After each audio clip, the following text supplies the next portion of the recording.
Graça e paz vos sejam multiplicados pelo conhecimento de Deus e pelo conhecimento de nosso Senhor Jesus Cristo. Porque o fruto do Espírito é amor, o fruto do Espírito é paz, o fruto do Espírito é alegria. Bom, na mesma carta aos Filipenses, nós vamos chegar num momento em que o Paulo vai dizer: e a paz de Deus, que excede a todo o entendimento, guardará os vossos corações e os vossos sentimentos.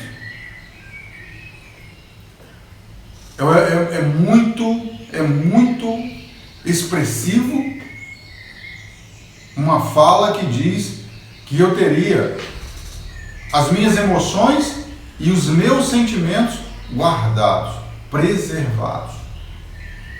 Por que isso é importante? Isso é importante numa geração que sabe o caminho de consultório psicológico. Livros de autoajuda batem recordes de venda. Recordes e recordes de venda. Livros de autoajuda. E vou dizer uma coisa para você. Livro de autoajuda, se você se propor a ler algum, leia algum que o comentarista conhece Bíblia. São os melhores. Tem que ter Bíblia. No momento em que as pessoas elas estão... Por que elas correm para os livros de autoajuda? Primeiro que elas não querem ter responsabilidade. Elas querem fazer alguma coisa que alguém disse que é bom fazer. Elas querem fazer alguma coisa que alguém falou que dá certo. Diminui a minha responsabilidade. Eu fui pelo caminho que já deu certo. Diminui a minha possibilidade. Para isso eu não quero ser livre. Mas a paz de Deus, que excede o entendimento. E por que a paz de Deus excede o entendimento? Porque no momento da grande luta, no momento da grande batalha, eu não me sinto ameaçado.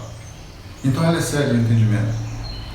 Eu estou no meio de um tiroteio e em momento nenhum eu me sinto ameaçado. Paz de Deus. Seria mais ou menos isso a paz de Deus. E qual que é o objetivo da paz de Deus? Por que o Espírito Santo, o fruto do Espírito é amor, alegria e paz? Porque seria onde as coisas começariam a dar errado. Você sabe por quê? Que hoje nós temos um grande número de desigrejados? Porque a paz de Deus não chegou àquele coração. E as emoções elas afloram. As emoções elas afloram. Então, existe ira, existe raiva, existe ódio, existe rebeldia, existe um monte de coisa que vão vir sobre a minha vida como coisas naturais. É coisas naturais. Aí você descobre que alguém fez uma grande maldade ali com uma criança. Você não pode ter um bom sentimento a respeito disso. E você não tendo um bom sentimento a respeito disso, ao ponto que você for confrontado com aquela pessoa que fez aquela maldade, a sua reação não será boa, a sua emoção é péssima. Você vai tomar uma atitude drástica, você vai tomar uma atitude que talvez mais tarde você vai se arrepender, mas é o que você vai fazer.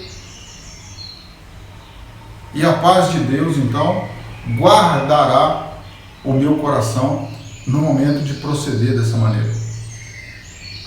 Então nós temos que nos conformar com as maldades? Não é isso que a Bíblia diz. Não é isso que a Bíblia diz. A Bíblia está propondo que eu tenha paz em meio à guerra. Que eu tenha paz em meio à turbulência, em meio à tribulação. Então, a covardia é resultado de quê? Do medo. A covardia é resultado do medo. Existem algumas meditações filosóficas em que as pessoas que estão envolvidas com a Bíblia, eu falo de mim, chega um determinado momento que a gente olha e diz assim: mas eu não estou crendo nisso em vão? isso é tão absurdo, essa proposta ela é tão absurda. Como é que eu, com a minha inteligência, posso acreditar nisso? Como é que pode ser isso? Porque o Espírito de Deus testifica com o meu Espírito que eu sou filho de Deus. Não suporta. Não dá para suportar. Nós vemos uma geração em que, por questões sociais, as pessoas estão guardadas em casa por causa de um surto epidêmico, e o que você vê na televisão é que aumentaram as agressões dentro de casa. As agressões dentro de casa, dentro da família. A família que nunca teve a oportunidade de dialogar, de conversar, de conviver por causa do trabalho, por causa da escola, por causa de um monte de coisa.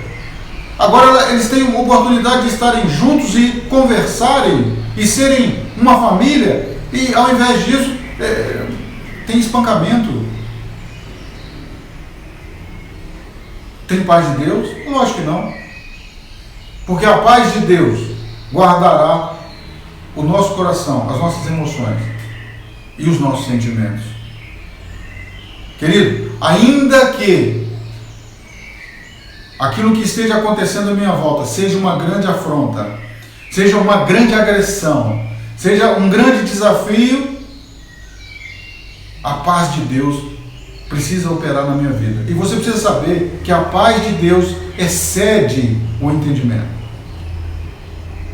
Com entendimento, eu voto na pena de morte. Vai fazer um plebiscito e haveria pena de morte para um senador que roubou da saúde, para um político importante, secretário de saúde, que roubou dinheiro do hospital. Haveria pena de morte para ele? Para mim haveria. No meu entendimento haveria. Em Deus eu voto não. Você é a favor da pena de morte? Não. Mas não é possível? É possível. Excede todo entendimento. Ah, mas aí você está dizendo isso porque você moldou as suas convicções. Eu não moldei as minhas convicções para me adequar à Bíblia. Não foi isso que eu fiz. Deus mudou as minhas convicções para eu me moldar à Bíblia. Deus mudou.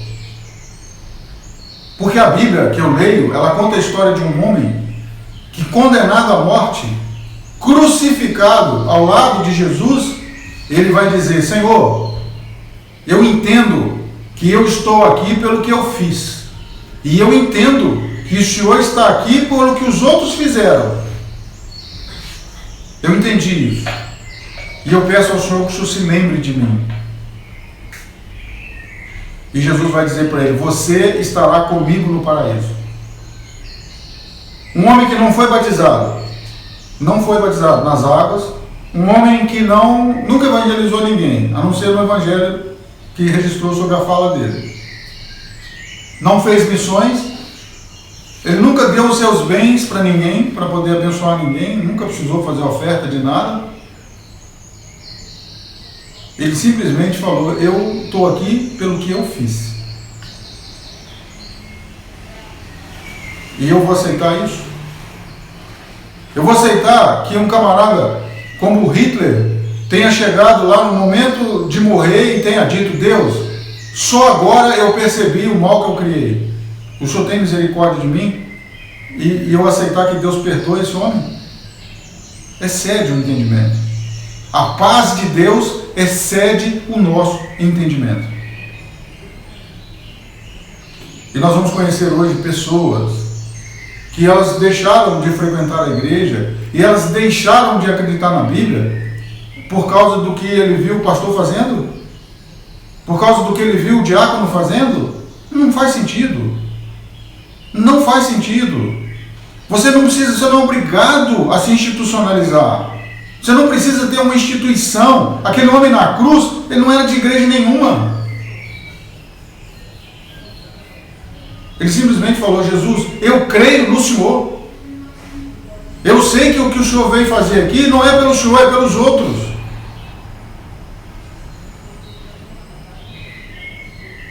Então não justifica.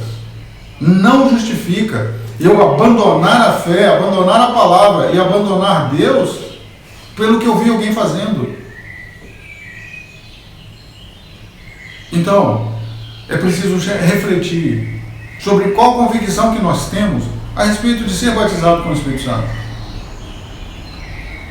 Porque o fruto do Espírito é amor, o fruto do Espírito é alegria, o fruto do Espírito é paz. Paz para perceber tudo o que está acontecendo à nossa volta e deixar tudo nas mãos de Deus, o justo juiz. Você tem uma opinião sobre isso? Eu tenho. Qual que é a sua opinião sobre isso? Minha opinião é essa, é essa e essa.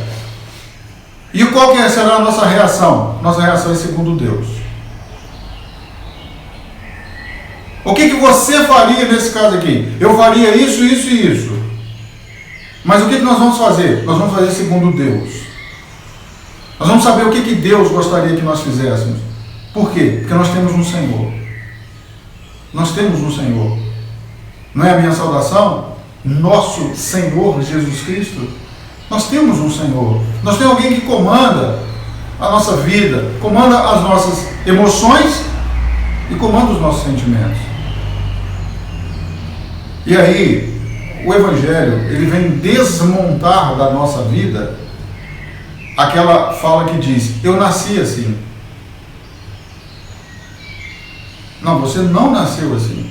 Quando você nasceu, você não sabia andar. Você precisou aprender a andar. Algumas pessoas têm um ditado popular que diz assim: isso aí é mais antigo do que andar para frente. Deve ser mesmo, porque para andar para frente tem que aprender.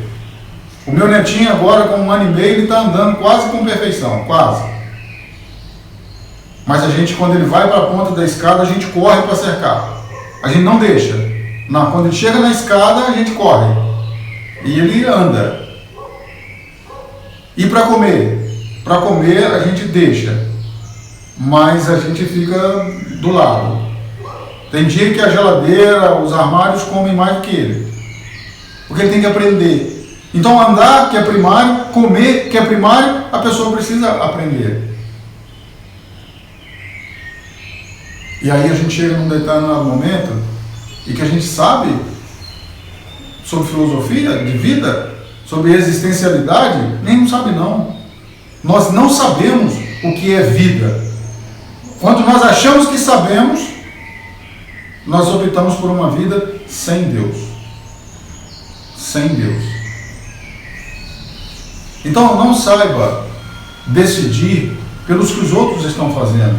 Saiba decidir sobre o que você está fazendo. Reflita sobre si mesmo. Reflita sobre o amor de Deus derramado um dia na sua vida. O dia que você ouviu de uma proposta existencial em Jesus e aquilo mexeu no seu coração, porque você ficou 10 anos na igreja, você ficou 20 anos na igreja. E chega agora um determinado momento que qualquer coisa que tenha acontecido, não importa qual seja, eu não sei qual é. Algumas coisas são duras mesmo. Mas a paz de Deus excede, é superior, ela é maior do que qualquer entendimento que nós tenhamos sobre aflição, sobre tribulação, sobre adversidade. A paz de Deus excede. O Paulo, ele vai dizer sobre isso tendo saído de uma audiência que naquele momento ele disse que ficou livre da execução. Eu fiquei livre da execução dessa vez. Dessa vez eu fiquei livre da execução, mas marcaram uma outra audiência. E na parte dos apóstolos, todos os apóstolos foram martirizados. Todos. Todos os apóstolos morreram por aquilo que eles acreditavam. Todos, menos o João. Menos o João. Mas todos os outros morreram por aquilo que eles acreditavam. Falando de alegria, regozijai-vos. Falando de paz. A paz de Deus que excede todo entendimento. Então, quando a Bíblia diz para nós assim: simples, seja simples. Não se turbe o vosso coração. Quando você lê no Mateus, Jesus dizendo: vinde a mim, vós os que estão cansados, sobrecarregados, eu vos aliviarei. Como que ele vai aliviar? Então a gente gostaria de que quando a gente está carregando uma sacola, a gente saiu do mercado e a gente está com um monte de sacola. O que significa para mim? Que alguém vai me aliviar. Alguém vai chegar, vai pegar lá 2, 3 sacolas e vai me ajudar a carregar as sacolas. Ele me aliviou. O que eu espero que Jesus faça? Que Jesus pegue os meus fardos e carregue comigo ou por mim. Mas é isso que ele faz. É isso que ele faz. Só que ele faz com entendimento. Eu preciso compreender que nada do que pese sobre a minha vida não seja suportável. Ah, mas tem uma coisa aqui que é insuportável. Bom, aquilo que é insuportável, ele nos deu do seu Espírito. Por isso existe Espírito Santo na vida do homem. É por causa do insuportável. Ah, o Espírito Santo é para a gente ter um culto avivado. Mentira! Espírito Santo é para que eu tenha paz que excede a todo o entendimento. É para isso. Porque quando eu tenho uma paz que excede a todo o entendimento, eu dou testemunho de Jesus. Mas você suporta isso? Suporta. Por quê? Porque eu não carrego sozinho. Porque Jesus está comigo, Jesus não tem me deixado só. É entendimento de salvação. É entendimento de redenção. Olha, nós podemos alegar muitas coisas a nosso favor. Muitas coisas a nosso favor. Você não sabe o que eu estou passando, a gente pode alegar. Isso aí que você está vendo, só quem passa é que sabe, também entendo. Entendo perfeitamente. Mas tem uma outra coisa que eu vou dizer para você. Quem tem o Espírito de Deus é filho de Deus. E se alguém não tem o Espírito de Cristo, esse tal não é dele. Louvado seja o nome do Senhor.